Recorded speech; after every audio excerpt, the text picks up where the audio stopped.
কেউ নাই, কিছু বুঝতে পারতেছিলাম না। আমার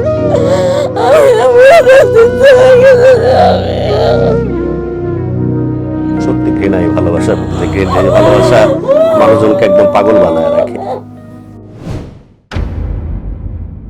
গেস্টকে সাথে নিয়ে জীবন ঘনিষ্ঠ এই অনুষ্ঠান এদেশম স্টুডিওতে স্বাগত জানাচ্ছি আপনাদেরকে। আমার মা নেই, আমার মা 2010 সালে মারা গেছে। যেহেতু আমার মা নাই, আমার বড় ভাই আমাদের সব টেক কেয়ার করছে। এই যে ওনার সাথে পরিচয়টা হলো আমার ফেসবুকের মাধ্যমে 17 সালের ডিসেম্বরে। আস্তে আস্তে অনেক ভালো বন্ডিং হয়, ভালো পরিচয় হয়। আমরা প্রায় 1 বছর অনেক ভালোভাবে রিলেশনশিপে ছিলাম। তারপরে আমি হঠাৎ আমাদের ফুফাতো-বোনের বাসায় বেড়াইতে যাব, তো ওনাদের গ্রাম ওইখানে। তো হঠাৎ করে বলল, ঠিক আছে যেহেতু ওখানে যাবো আমাদের গ্রামেও যাও। একেবারে আমার মাও তোমাকে দেখলো, ভালো লাগে কি না একটা ব্যাপার স্যাপার আছে। তো বললাম যে, আমি বললাম এখনই হঠাৎ যেতে হবে? বলে হ্যাঁ একটু গিয়ে দেখে আসো, যদি আমাকে ভালো লাগে তাহলে যাও। তখন ও হইলো যে বাহিরে ছিল, সৌদিতে। আচ্ছা।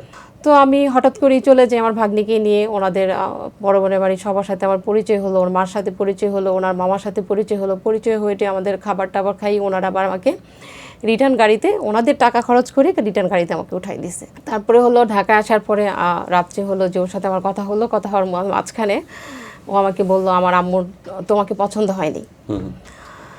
তো আমি তো শুনে খুব হতাশ, যেহেতু ওনার আম্মুর আমাকে পছন্দ হয়নি। তাহলে বলছি তাহলে তুমি কি করতে চাও, কি বলতে চাও? বলে আমার আম্মু যা বলুক বলুক, আমি তোমাকে ভালোবাসি, বিয়ে তো আমি করব, সংসার তো আমার মা করবে না। সব কিছু ভালো, আমাদের মধ্যে ভালোই চলতেছে। এর মধ্যে 20 সাল এসে পড়লো।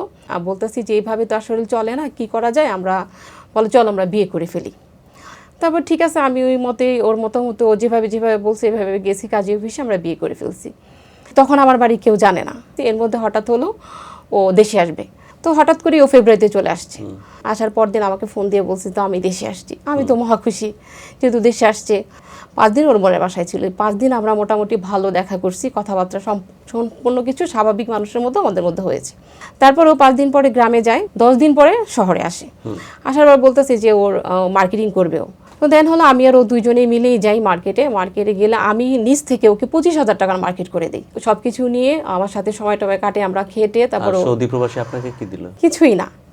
পরদিন আমাকে ফোন দিয়ে বলতেছে আমি তুমি যে জামা কাপড় কিনে দিছো আমি পরছি, তোমার সাথে দেখা করব। আবার ওর সাথে দেখা করতে গেলাম। তখন হলো যে ওর ভাগ্নি ওর ফোনে মেসেজ দিছে একটা। ফোন বেজে উঠছে, তো আমি বলছি দেখি তোমার ফোনটা। তো দিতে চাইনি। পরে আমি নিলাম, নেওয়ার পরে দেখলাম যে ও পায়ের উপরে পা দিয়ে বসছে, অনেক মানুষ ছিল। একটা ছবি তুলে ওর ভাগ্নি ওকে দিছে। ও লিখছে এইভাবে কি মামা বসে, বউ দেখতে গেলে মানুষ? তো আমি তো হতভাগ, এটা কি বলে, এটা কি? আমি ওকে ড্রেস কিনে দিছি, সেই পোশাক পরে ও বউ দেখতে গেছে। আমি মানে আমার ভাষা হারাই ফেলছি যে আমি ওকে কি বলবো।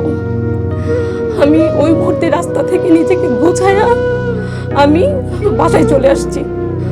আমি ওকে আবার সন্ধ্যায় কল দিছি, কল দিয়ে বলছি আমি তোমার সাথে মিট করতে চাই, আমি তোমার সাথে কথা বলতে চাই।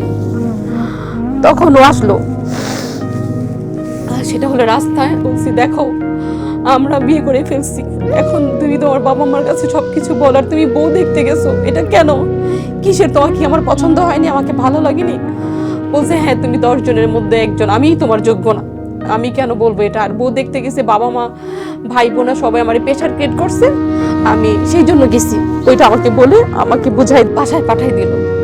বাসায় এসে আমি তো ঘুমাইতে পারি না, আমি খাইতে পারি না, আমি তো অস্থির, আমি উন্মাদের মতো হয়ে গেছি যে কি হলো। তারপরে ও আমার সাথে আবার রেগুলার অনেক ভালো মতো কথা বলতেছে, একদম মনে হয় যে কিছুই হয়নি, এরকম ভালো আমার সাথে কথা বলতেছে।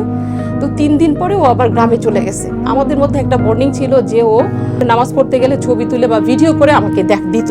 3 দিন ও আমাকে কোনো ছবিও দেয়নি, আমার সাথে ওর কোনো কথাও হয়নি, আমার সাথে কোনো কিছুই নাই। আমি এতটা পাগল হয়েছি, এতটা সিক হয়েছি ওরে দেখার জন্য, আমি অস্থির হয়ে গেছি। তো আমি ভাবলাম তাহলে আমি যদি যাই হয়তো ওর দেখে তো আমি আসতে পারবো। পরে আমি ওইখানে যাওয়ার পরে ওকে আমি ইচ্ছে মতো ফোন দিচ্ছি, মেসেজ করতেছি। সর্বশেষ কি করলাম, সেই হাটের যে একটা ভিডিও করে আমি ওকে ইমোতে দিছি।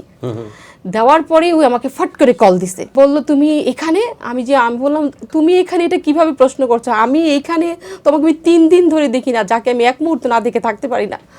তখন ও বললো যে আমি ঢাকায় আছি, তুমি ব্যাগে আসো, আবার ঢাকা আসলাম। তখন বললো যে আমি তো একটা ভুল করে ফেলছি। কি ভুল করছো তুমি? আমার ফ্যামিলির সবাই মিলে আমাকে তো বিয়ে করাই দিছে, জোর করে। সবাই জোর করে বিয়ে করাইছে। আমি আসলে বিয়ে করতে চাই নাই, মেয়েটা আমার ভালো লাগে না, এখন পছন্দ না, এই না সেই না, আমি ওকে ছেড়ে দিব, আমি বিদেশে চলে যাব, আর 15 দিন পরে তুমি একটু বুঝে নাও, সব কিছু ঠিকঠাক করে নাও, একটু স্যাক্রিফাইস করো, এতদিন স্যাক্রিফাইস করছো, একটু স্যাক্রিফাইস করো, আমি ছেড়ে দিব ওকে, আমি রাখবো না। আমার বুঝাইলো, আমি বুঝে গেলেন। হ্যাঁ আমি বুঝে গেলাম, যেহেতু আমি ওকে খুব ভালোবাসি। মেতেও আবারও ঢাকা আসলো, কন্টিনিউ যে কয়দিন ছিল 1-1.5 মাস,